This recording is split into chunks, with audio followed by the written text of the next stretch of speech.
Burnout is such an accurate word to describe what so many people are feeling. Once alive, burning with passion and a zest for life, now extinguished, depleted, and nothing left to fuel what life brings you. But then, what is compassion fatigue? Is it just another name for a burnout, or is it something completely different? In this video, I'm going to describe what burnout is and how it's different from compassion fatigue, and why this distinction is vitally important to ministry leaders. Then I welcome you to measure your levels of compassion fatigue and have your personalized results emailed directly to you.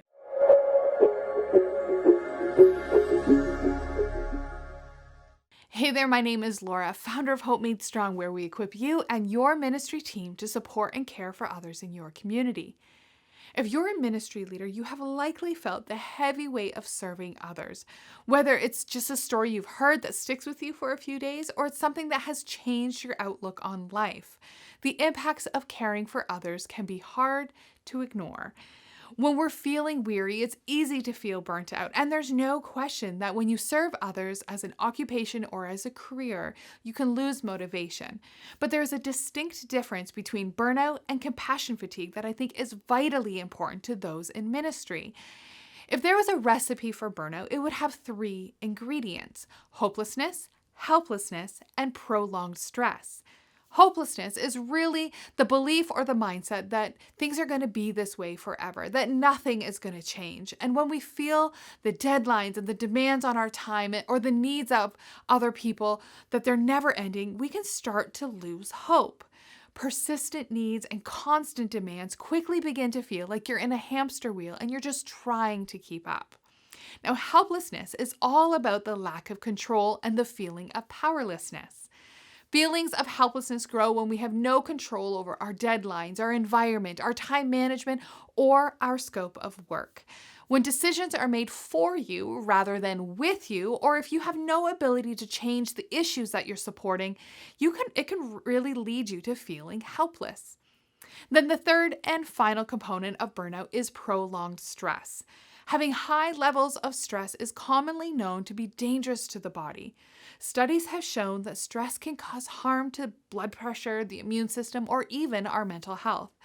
During high levels of stress for extended periods of time can certainly contribute to feelings of burnout.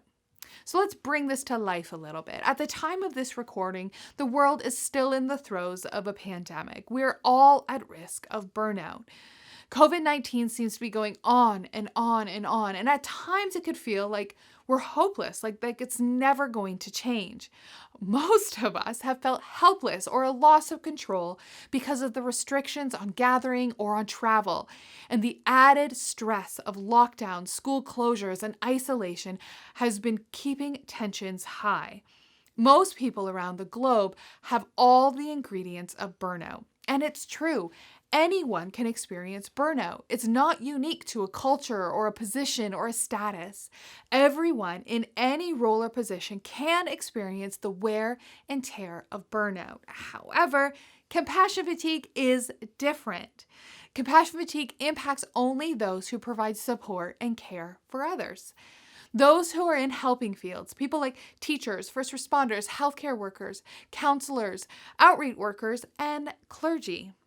Compassion fatigue is the erosion or the wearing down of the helper's ability to have hope, empathy, and compassion for others and for themselves.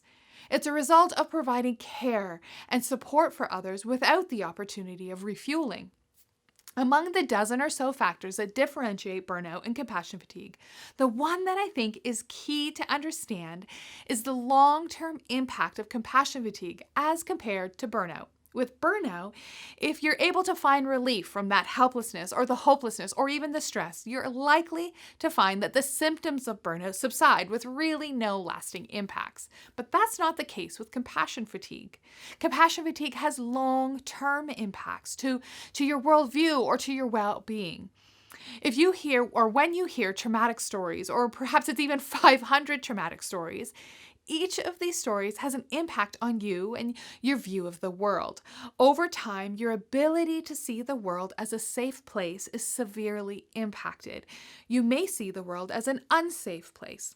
A counselor who works with children who have been abused may become unable to hire a babysitter for fear that their sitter will abuse their children.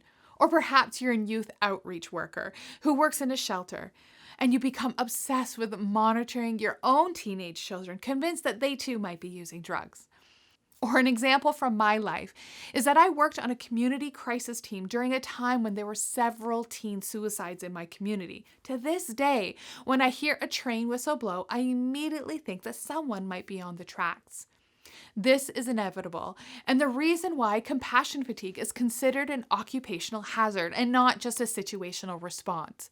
A person's well-being can be so deeply impacted that a vacation or even relief from those stressors does not remove those emotional and physical exhaustion or the numbness, cynicism, or even resentment. And as a result, feelings of shame and guilt grow. It is important for clergy and those in ministry caregiving roles to understand the difference, because so often when no amount of rest refuels you, you begin to look within and judge yourself guilty of being sinful or a failure, and that just isn't true. If you are passionate about ministry, but find yourself weary from supporting people, I want you to know that it's not a sin, weakness, or failure. You are a deeply caring individual, but you've not had the opportunity to refuel. When helpers become overwhelmed with compassion fatigue, they can be at risk of moral failure or experience health complications, or even maybe have to leave the ministry to find rest and rebuild their marriage and their health. But it doesn't have to be this way. You can find healing from compassion fatigue without having to leave the ministry and learn strategies to refuel and prevent compassion fatigue in the future.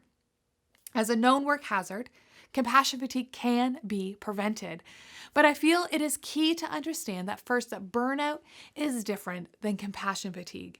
And as compassion fatigue has long-term psychological impacts and can lead to these feelings of guilt and shame.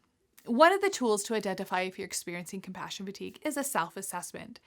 And if you're wanting to measure your levels of compassion fatigue, feel free to go to findinghopeandhelping.org/quiz and complete the 30 questions, and then your personalized results will be emailed directly to your inbox. If you have found this video helpful and want to be notified when a new video goes live, make sure you push that subscribe button. Thanks for connecting, and take care.